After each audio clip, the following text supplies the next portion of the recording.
আসসালামু আলাইকুম ভিউয়ার্স, আশা করি ভালো আছেন। আজকে আপনাদের জন্য একটি নতুন রেসিপি নিয়ে এসেছি, ফুলকপির রস। প্রথমে একটি প্যান গরম করে নিয়েছি। প্যানের মধ্যে পরিমাণ মতো তেল দিয়ে নিয়েছি। তেলটা ভালোভাবে গরম করে নিব ভালোভাবে। তারপরে তার মধ্যে আগে থেকে নুন, হলুদ, মরিচ দিয়ে মেখে রাখা মাছগুলো দিয়ে দিব।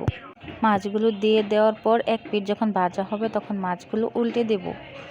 সবগুলো মাছ একটা একটা করে উল্টে দেব, আস্তে আস্তে উল্টে দেব যাতে মাছগুলো ভেঙে না যায়। তারপর আবার অপর পিঠ ভাজা হতে দিয়ে দেব। অল্প সময় অপেক্ষা করে অপর পিঠটাও ভেজে নেব। এভাবে উল্টে পাল্টে মাছগুলোকে ভেজে নেব। মাছগুলো যখন ভাজা হয়ে আসবে তখন মাছগুলোকে একটা বাটিতে উঠিয়ে নেব। সবগুলো মাছ একটা বাটিতে উঠিয়ে নেওয়ার পর আবার ওই যে অবশিষ্ট তেল থাকবে, ওই অবশিষ্ট তেলের মধ্যে আরেকটু পরিমাণ তেল যোগ করব। যোগ করে তার মধ্যে আগে থেকে কেটে রাখা পেঁয়াজ কুচিগুলো দিয়ে দিব। পেঁয়াজ কুচিগুলো দিয়ে দেওয়ার পর ভালোভাবে নাড়াচাড়া করে পেঁয়াজের কাঁচা গন্ধ দূর হওয়া পর্যন্ত রান্না করব, ভাজা করব।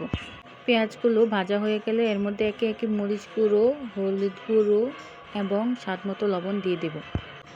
এখানে আপনারা আপনাদের পছন্দ মতো হলুদ, মরিচ, লবণ দিয়ে দেবেন। যে বেশি ঝাল খান সে মরিচ বেশি দেবেন, যে বেশি কম ঝাল খান সে মরিচ কম দেবেন। সকল মশলা দিয়ে দেওয়ার পর সামান্য একটু পানি দিয়ে ভালোভাবে কষিয়ে নেব মশলাগুলো কষানো হয়ে গেলে তার মধ্যে আগে থেকে কেটে রাখা ফুলকপি, আলুগুলো দিয়ে দিব।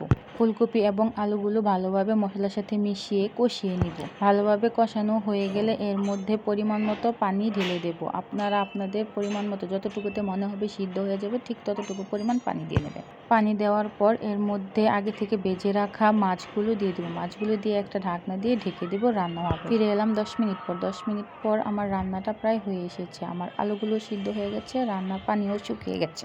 এবার একটা বাটির মধ্যে সবগুলো তরকারি আমি ঢেলে নেব। আশা করি আমার রেসিপিটা আপনাদের ভালো লেগেছে। খুব সহজভাবে উপস্থাপন করার চেষ্টা করেছি। ধন্যবাদ সবাইকে। রেসিপিটি ভালো লাগলে চ্যানেলটা সাবস্ক্রাইব করবেন।